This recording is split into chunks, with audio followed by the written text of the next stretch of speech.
Paz do Senhor, queridos. Eu sou superintendente da Escola Bíblica Dominical. Nessa aula trataremos da oposição dos inimigos à realização da obra de reconstrução dos muros de Jerusalém. A vida cristã é uma guerra contínua, é uma batalha sem trégua que começa dentro de nós. A Bíblia fala que há 3 inimigos do crente, que são a carne, que é a natureza carnal, o mundo, que simboliza o sistema pecaminoso, mundano, e o diabo. O título da nossa lição é Como vencer as oposições à obra de Deus. O texto áureo: Em todas estas coisas somos mais que vencedores por aquele que nos amou. Romanos capítulo 8, versículo 37. A verdade prática: quando depositamos nossa confiança em Deus, descobrimos que Ele é muito maior do que todos os obstáculos que encontramos. Veremos nessa lição como vencer as obras, ou como vencer as oposições a obras de Deus. Queridos, sempre que o povo de Deus se levanta para fazer a obra, o inimigo se incomoda. E ele, usando meios de parar o povo de Deus, ele faz de tudo para barrar aqueles que estão empenhados em fazer a obra de Deus. Mas nós temos que resistir. A Bíblia fala assim: resistir ao diabo e ele fugirá de vós. Vamos ouvir a leitura bíblica em classe, que se encontra no livro de Neemias, no capítulo 4, versículo do 8 ao 20, e 1 João, capítulo 4, do versículo 4, e capítulo 5, versículo 5, que diz assim: E ligaram-se entre si todos para virem atacar Jerusalém e para os desviarem do seu intento. Versículo 9: Porém nós oramos ao nosso Deus e pusemos uma guarda contra eles, de dia e de noite por causa deles. Então disse Judá: Já desfaleceram as forças dos acarretadores, e o pó é muito, e nós não podemos edificar o muro. Disseram, porém, os nossos inimigos: Nada saberão disso, nem verão, até que entremos no meio deles e os matemos. Assim faremos cessar a obra. E sucedeu que, vindo os judeus que habitavam entre eles, 10 vezes nos disseram que de todos os lugares tornavam a nós. Pelo que pus guarda nos lugares baixos, por detrás do muro e nos altos.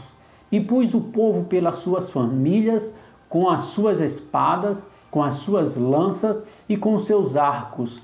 E olhei, levantei-me e disse aos nobres, e aos magistrados, e ao resto do povo: Não temais, lembrai-vos do Senhor, grande e terrível, e pelejai pelos vossos irmãos, vossos filhos, vossas mulheres e vossas casas. E sucedeu que, ouvindo os nossos inimigos, que já o sabíamos, e que Deus tinha dissipado o conselho deles, todos voltamos ao muro, cada um à sua obra. Versículo 16. E sucedeu que, desde aquele dia, metade dos meus moços trabalhavam na obra, e a outra metade deles tinha as lanças, os escudos, os arcos e as couraças, e os chefes estavam por detrás de toda a casa de Judá. Os que edificavam o muro, e os que traziam as cargas, e os que carregavam, cada um com sua mão, fazia a obra, e na outra tinha as armas. E os edificadores, cada um trazia a sua espada cingida aos lombos, e edificavam, e o que tocava a trombeta estava junto comigo. E disse eu aos nobres e aos magistrados e ao resto do povo: Grande e extensa é a obra, e nós estamos apartados do muro, longe um dos outros. No lugar onde ouvirdes o som da buzina, ali vos ajuntareis conosco. O nosso Deus pelejará por nós. 1 João capítulo 4, versículo 4 diz assim: Filhinhos, sois de Deus e já os tendes vencido, porque maior é o que está em vós do que o que está no mundo. 1 João capítulo 5, versículo 5 diz assim: 1 João capítulo 5, versículo 5: Quem é que vence o mundo, senão aquele que crê que Jesus é o Filho de Deus? Vamos ver o primeiro tópico da nossa lição, que tem como título: Qual a procedência desses ataques? Primeiro ponto diz assim: a Bíblia revela a verdadeira força por detrás desses ataques. Ela diz: não temos que lutar contra carne e sangue, mas sim contra os principados, contra as potestades, contra os príncipes das trevas desse século, contra as hostes espirituais da maldade nos lugares celestiais. Efésios 6, 12. Irmãos, a nossa luta é espiritual. Nós vemos que houve uma orquestração maligna contra os judeus, né, para impedir a construção dos muros, para impedir a obra de Deus, e foi liderado pelo governador de Samaria, chamado Sambalate, e o amonita Tobias. Eles se juntaram o exército de Samaria para impedir a obra. Infelizmente, são muitos os irmãos que desistem da obra e do seu chamado por causa das lutas, por causa das afrontas do inimigo, né? Não desista, Deus é contigo, como diz lá em Isaías 41:10, não temas que eu sou contigo, não te assombres que eu sou teu Deus, eu te ajudo, eu te sustento, eu te esforço com a destra da minha justiça. Deus está conosco para vencer, né, todos os obstáculos. Paulo, nós vamos ver o ponto 1 da nossa lição, o ponto 2 da nossa lição, que diz assim: qual a orientação que a Bíblia dá diante da luta? Ela diz: portanto, tomais a armadura de Deus, para que possais resistir no dia mau, tendo feito tudo, ficai firmes. Efésios 6, 13. Vemos assim que a Bíblia não aconselha fugir da luta, mas sim ficar firmes, resistir e vencer, né? Paulo usa a figura do soldado romano para ilustrar as armas espirituais do crente, e para ilustrar, como nós devemos vencer o inimigo espiritual, o inimigo invisível do crente. Ele fala que nós temos que resistir o dia mal, tendo feito tudo, ficar firmes. E aqui fala, irmãos, também, no ponto 3 da nossa lição, que nessa luta contra o mundo invisível, a arma mais eficaz é a fé, né? Então, nessa luta contra o mundo invisível, a arma mais eficaz para o crente é a fé. É uma luta no mundo invisível, e nós temos realmente que crer, que Deus está conosco, crer, que Deus está tomando a frente de tudo, e a fé, ela é representada pelo escudo do soldado, que é baseado no soldado romano. O escudo, que é o escudo da fé, simboliza a proteção contra os dardos inflamados do inimigo. Antigamente, eles usavam muito flecha, os inimigos, muitas flechas contra os soldados romanos, e eles pegavam o escudo, passava meses aquele escudo envolvido em água, ficava encharcado, para quando a flecha inflamada, a ponta das flechas, eles colocavam pinche na ponta da flecha e ateava fogo na ponta da flecha, e os arqueiros remessavam essas flechas contra o soldado romano. Então eles pegavam os escudos molhados, que passava bem encharcado. Quando essa flecha batia no escudo, ela automaticamente apagava.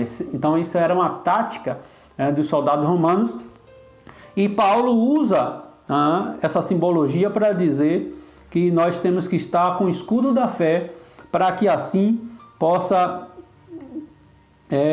apagar os dardos inflamados do inimigo, aquele que lança contra nós. E a espada, enquanto a espada é a única arma de ataque, a espada é símbolo da palavra de Deus, é uma arma que serve para ataque e defesa. Então a nossa luta não é contra a carne, nem contra o sangue, contra pessoas, é contra o mundo espiritual, é contra o mundo invisível, e nossa arma unicamente de ataque é a palavra de Deus. E nós vemos que na armadura do soldado romano, a maioria das armas, a maioria era tudo de defesa, e a única de ataque era a espada, que simboliza a palavra de Deus. Então, que nós venhamos aprender nessa lição. O ponto 4 da nossa lição, nós vamos ver, vamos estar lendo aqui. Nessa luta, as armas devem ser espirituais. Só as armas espirituais atingem e alcançam os reais inimigos, os demônios. As armas carnais só prejudicam, pois muitas vezes levam-nos a dar lugar ao inimigo. Que eu acabei de falar, que nossas armas não são carnais, não são materiais, são armas espirituais. Só assim a gente pode resistir ao inimigo.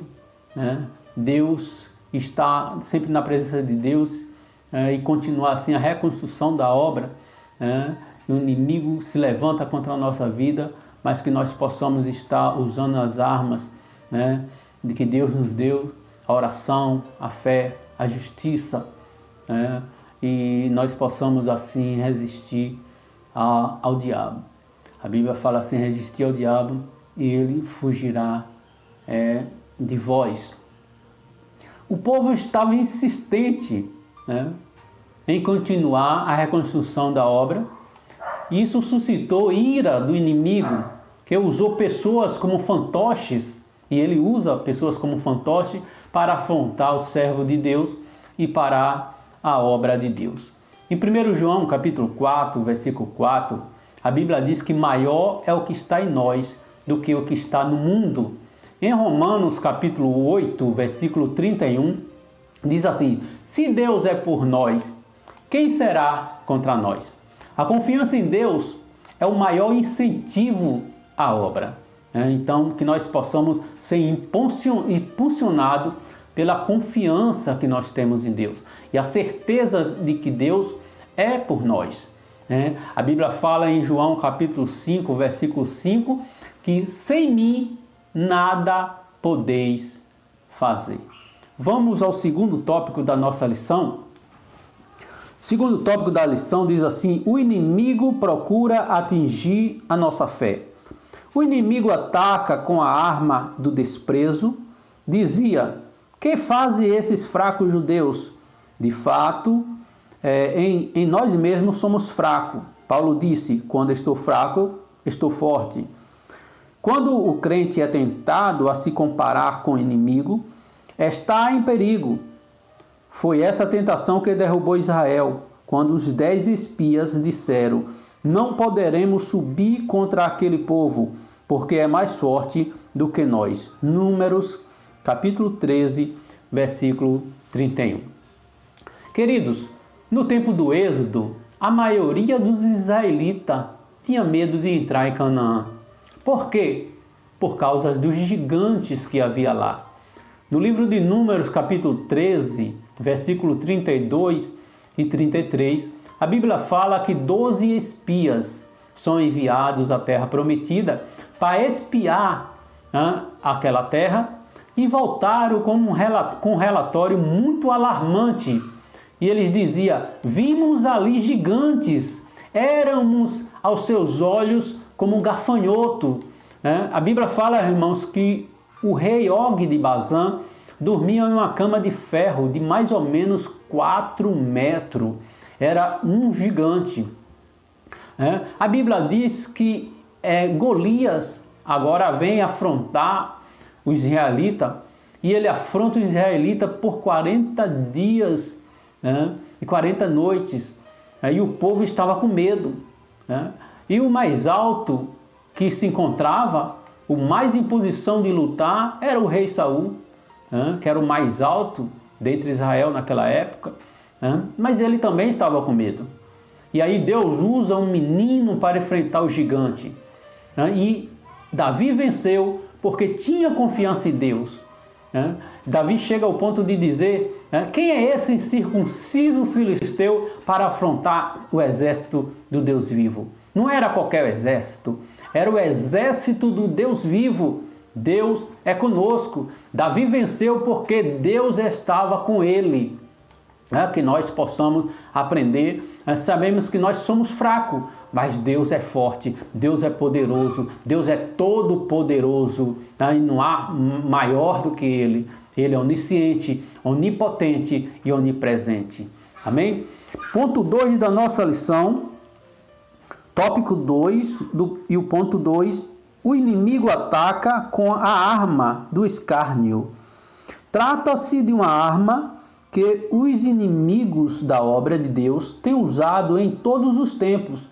Quando os servos de Deus sofrem escárnios, são tentados a ficarem desanimados. Todavia devemos lembrar de que isso é o que os fiéis sempre tiveram que suportar.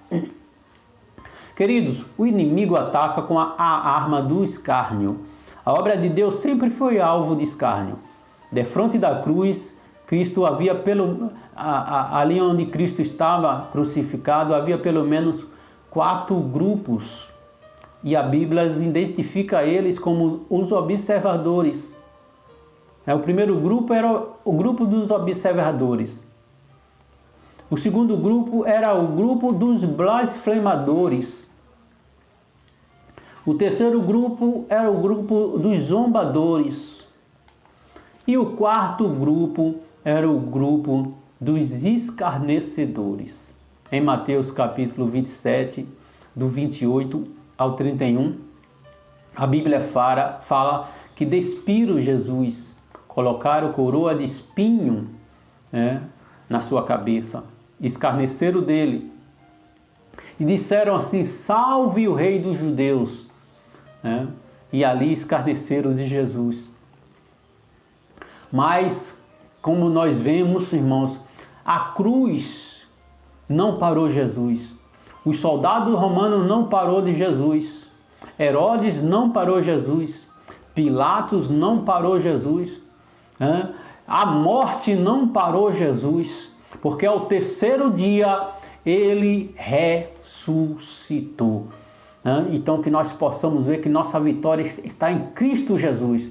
E o diabo pode se levantar contra a nossa vida, mas ele vai cair por terra, porque quem está conosco é maior do que quem está no mundo. Amém? O ponto 3 da nossa lição diz assim: o inimigo chama a nossa atenção para a imensidade da tarefa. Aí ele fala assim: os inimigos vivificarão os montes de pó, as pedras que foram queimadas, Então isso foi as indagações do inimigo. Ele não cria que o povo de Deus ia continuar na obra, ia estar fazendo a obra de Deus. O inimigo tenta atacar a comunhão do povo de Deus, e o culto a Deus de todas as formas. Ele faz de tudo para impedir a obra de Deus, assim desfazendo com o povo de Deus, para que assim eles se enfraqueçam. Neemias capítulo 4, versículo 2, a indagação deles são assim: Permitir-se-ão a isso? Sacrificarão?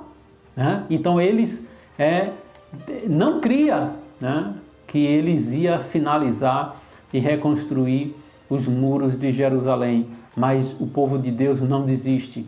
Aquele que é nascido de Deus, que tem a presença de Deus, a presença do Espírito Santo na sua vida, ele não desiste. Amém? Vamos ver o ponto 4 do tópico 2. O inimigo usa contra nós os boatos e as mentiras. Os samaritanos espalhavam calúnia contra Neemias, dizendo que ele planejava constituir-se rei. Né? Então os samaritanos espalhavam calúnias contra Neemias, dizendo que ele queria, ou ele planejava se constituir rei. Neemias capítulo 2, versículo 19 e capítulo 3, versículos 5 e 6. Tudo isso era para amedrontar os judeus e assim atingir a sua fé em Deus. Né? Neemias respondeu: de tudo que dizes, coisa nenhuma sucedeu, mas tu do teu coração o inventas. Né? Então o inimigo fez de tudo para enfraquecer a fé do povo de Deus, para não fazer a obra de Deus.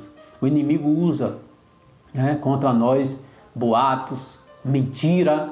A Bíblia diz que o diabo é o pai da mentira. No Éden, o diabo enganou Eva, distorcendo a palavra de Deus, dizendo assim: foi assim que Deus disse, não comereis de toda a árvore do jardim? Né? E aí Eva falou assim: não, Deus falou que nós podemos comer de toda a árvore do jardim, mas da árvore que está no meio do jardim, a árvore do conhecimento do bem e do mal, não. Porque ele disse que se comeres, morrerás. Aí o diabo fala assim: não, Deus falou isso porque sabe que se você comer, você vai ser igual a Deus, conhecendo o bem e o mal. E assim enganou Eva, distorcendo a palavra de Deus.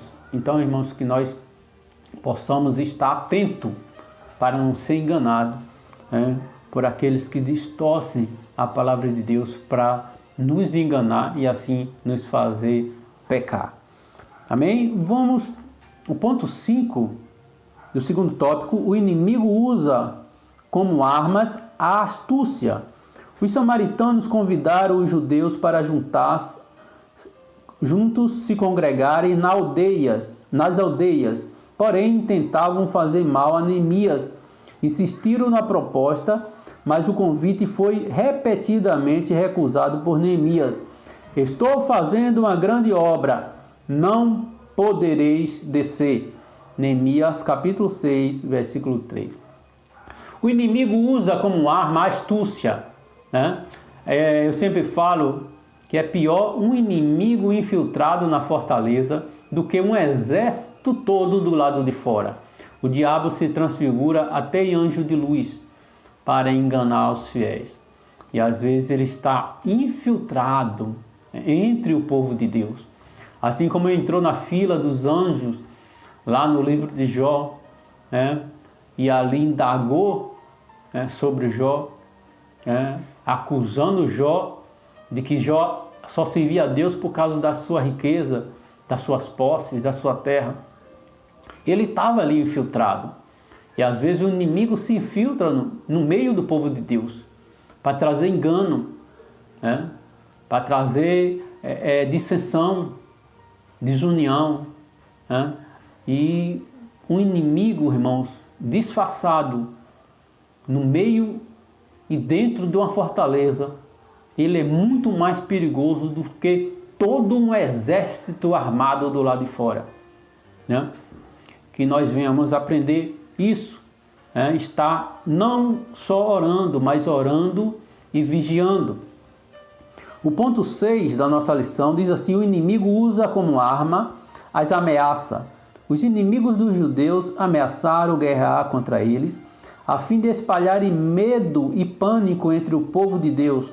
Porém, diz Neemias: oramos ao nosso Deus e pusemos guarda contra eles. Neemias capítulo 4, versículo 9. Os judeus não atacaram os samaritanos, mas defenderam-se da sua área de trabalho. O inimigo usa como arma as ameaças. Neemias orientou o povo a não se intimidar com as ameaças. Ele usou duas armas contra Satanás: a oração e a vigilância. A Bíblia diz: se Deus não guardar a fortaleza, em vão vigia a sentinela. Então, irmãos, nós temos que orar, vigiar, e colocar Deus na frente. Porque Neemias botou cada um em frente das suas casas, trabalhando e ao mesmo tempo vigiando. Então, eles não estavam ali fazendo a obra de Deus de qualquer maneira. Estava fazendo a obra de Deus, mas estava ali vigiando. A oração, a vigilância faz parte dessa caminhada cristã. O ponto 3 da nossa lição, nós vamos estar lendo o ponto 3 da nossa lição. Qual o segredo da vitória de Neemias e dos judeus? Os judeus venceram porque tinham certeza de que estavam na vontade de Deus. Neemias disse aos seus inimigos: o Deus dos céus é o Deus que nos fará prosperar. Neemias capítulo 2, versículo 20. Neemias sabia que o Senhor o havia enviado para Jerusalém e que pelejava por eles. Essa certeza nos guarda de precipitações e de falarmos palavras impensadas. Podemos assim governar o nosso espírito. Os judeus venceram porque tinham certeza de que estava na vontade de Deus. Neemias nos ensina alguns princípios que devemos seguir. Primeiro, nós resistir ao diabo, e depois proteger a nossa família. Como? Através da oração e através da vigilância. Não podemos ter uma igreja forte se não protegermos a nossa família. O primeiro rebanho de um líder, de um homem de Deus, de uma mulher de Deus, de um pastor, o primeiro rebanho é a sua família. Se na família tudo está bem, na igreja vai estar bem. Então, que nós possamos estar cobrindo a nossa família, a cobertura da oração, estarmos vigilantes para não cairmos em tentação. E assim, nossas famílias sadias, na presença de Deus, fazendo culto doméstico. Não esqueçam do culto doméstico. Reúna a sua família em casa, reúna os seus filhos, a sua esposa, as suas esposas reúna com seus esposos, e assim orem a Deus, louve ao Senhor, leia a palavra do Senhor, dê oportunidade para seus filhos se expressar na presença do Senhor, e você vai ver que tua casa será uma casa de bênção. A Bíblia fala que antigamente, no tempo dos patriarcas, os ensinamentos foram passados de pai para filho, de geração para geração. E hoje nós temos a palavra de Deus, porque foi ensinado de pai para filhos, e essa mensagem da palavra de Deus, inspirada pelo Espírito Santo, chegou até nós hoje. Então, que nós venhamos a continuar ensinando nossos filhos, ensinando nossos parentes, fazendo culto doméstico com a nossa família, convidamos os nossos tios, primos, parentes, para estar reunido conosco, ou se não, com nossos, a esposa, com o filho mesmo, os que estão na casa mesmo, e assim Deus vai derramar bênção sobre as nossas vidas. Vamos ver o ponto 2 da nossa lição. Tópico 3.2. Os judeus venceram pela oração. Neemias era homem de oração. Com frequência lê-se sobre como Neemias orava. Ouve o nosso Deus. Lembra-te de mim para o bem. Lembra-te, meu Deus, de Tobias e Sambalate. Neemias 4:4. Aquele que ora coloca sua dificuldade diante do Senhor, que quer e pode resolvê-la.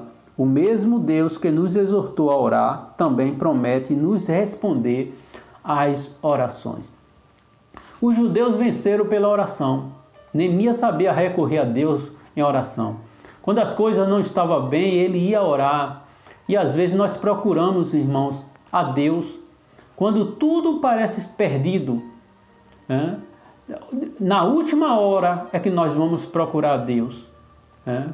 Quando tudo parece que não tem mais jeito, primeiro nós procuramos o médico, procuramos o remédio, procuramos o hospital, mas quando o médico diz não tem mais jeito, nós vamos procurar Deus. E Deus nos ajuda por misericórdia, mas a Bíblia diz que devemos buscar a Deus em primeiro lugar. Colocar Deus na frente em tudo que fazemos, irmãos. Não que Deus não vai resolver quando a gente procura de última hora, mas isso é ingratidão e é uma falta de reconhecimento de quem é Deus na nossa vida. Então, nós temos que buscar a Deus em primeiro lugar. Amém? Vamos ver o terceiro ponto do terceiro tópico. Devemos também orar. Orai sem cessar. Jesus disse-nos o mesmo ensino. Falou-nos da necessidade de perseverarmos na oração, usando para isso uma parábola. Lucas capítulo 18. Este é o conselho bíblico para nossas vidas. Orai sem cessar. Neemias era um homem de oração, mas nós devemos analisar também que a oração não é um substituto da ação, né? Então tem a hora de orar e a hora de agir. Quando Moisés chega de frente ao mar e clama a Deus, e Deus fala assim: por que clamas a mim, Moisés? Toca nas águas. Era hora de agir, né? Então nós temos que orar e temos que agir. Aí eu lembro de uma mensagem que eu vi certa vez, um jovem com um hambúrguer na mão, um jovem cristão, com hambúrguer na mão, passando pela rua, ele encontra um mendigo, né, com a mão estendida pedindo alimento, e ele com hambúrguer na mão. Ele fala assim, ele olha para o mendigo com a mão estendida, ele estava com um hambúrguer, e ele fala: eu vou orar por você. Sendo que o mendigo ali estava precisando não só da oração, estava precisando do alimento físico.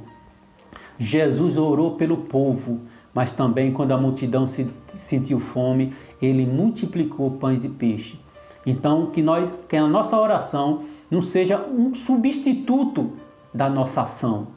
Devemos orar, devemos vigiar, mas também devemos agir conforme a nossa fé, porque a atitude, a fé verdadeira, ela é demonstrada em atitudes, em ações.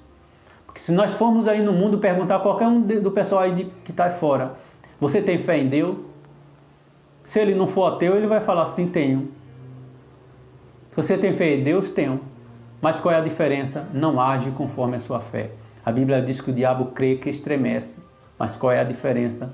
Não obedece. Irmãos, só assim, orando, vigiando e agindo, nós poderemos vencer o inimigo invisível que está ao nosso redor.